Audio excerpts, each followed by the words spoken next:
think that theater is more like for entertaining stuff or escaping from the real world, but actually theater can do so many things much more than entertaining the audience and of course it's you guys, right? So one thing that I'm going to talk about today is about like theater for social change, which is like using theater as a communicative tool to talk to the audience, to talk to the people in wider range, like to tackle with society issues, social issues, to question about that problems, or even to like having conversations with people to exchange, to provide insights between the audience.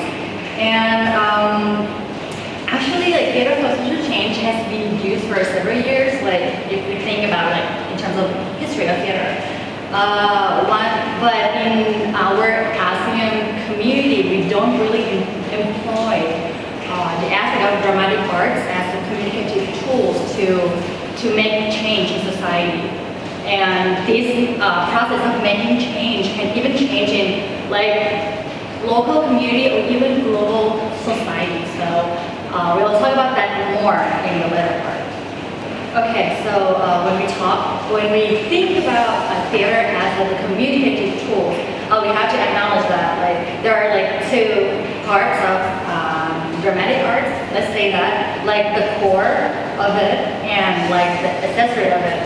And the accessory of like dramatic arts, as we know, is the entertaining aspect of theater. And the core part of that is the communication function that the sender of, okay, talking about like the process of communication, we have the sender, the message, and the receiver, right?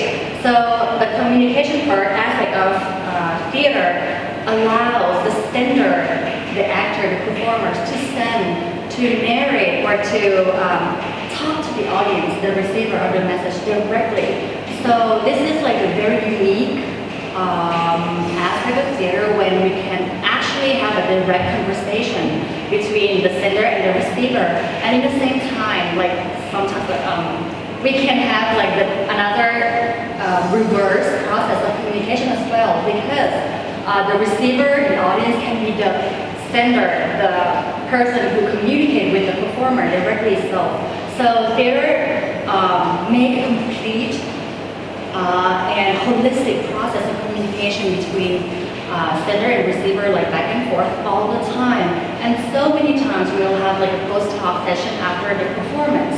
So that's how the democratic process is created during this process, because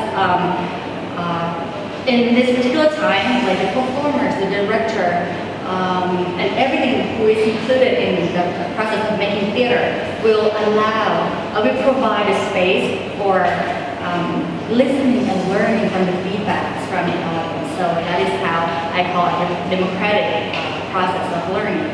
And one thing that is really, really important in terms of theater as a communicative art is that to make change in society, we cannot really employ the law enforcement people, like forcing the people to do something, or let's say campaigning something.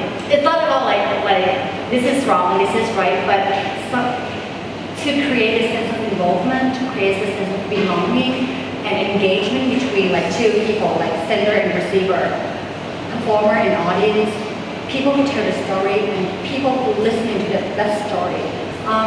It's more effective in terms of making change in society. And as we know, in ASEAN community, we have so many problems like governmental issue, poverty, inequality in terms of like gender, income, and everything. So we can really employ like the aspect of theatrical art to utilize and to tackle these problems. And there's one time that I went out into like rural area in Chiang Mai, and then I held like a theatrical workshop with the Karen girls who live in a shelter there. And one interesting thing is that because Karen people or even like other communities in the hill tribe area, in the hill station area, they won't have like the voice. They cannot express their voice in the central society, like back in the mainland. So I find it very interesting when theatrical workshop can really open their hearts and they were very comfortable talking about their suppressed personal issue through their bodies, like they're acting out their pain and scars and wounds through their creative story.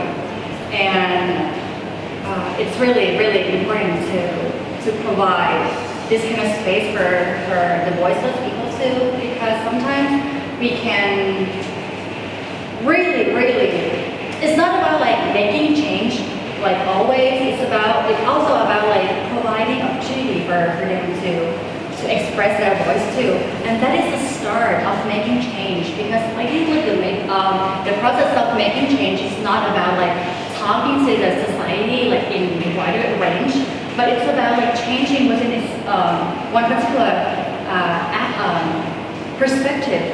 And that's how sustainable development can be created, because that person truly understands the problems and will be the one who start to make change and expand it into a bigger project or bigger area.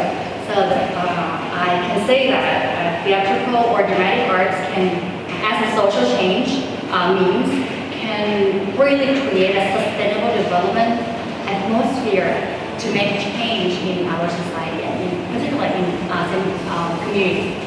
Thank you.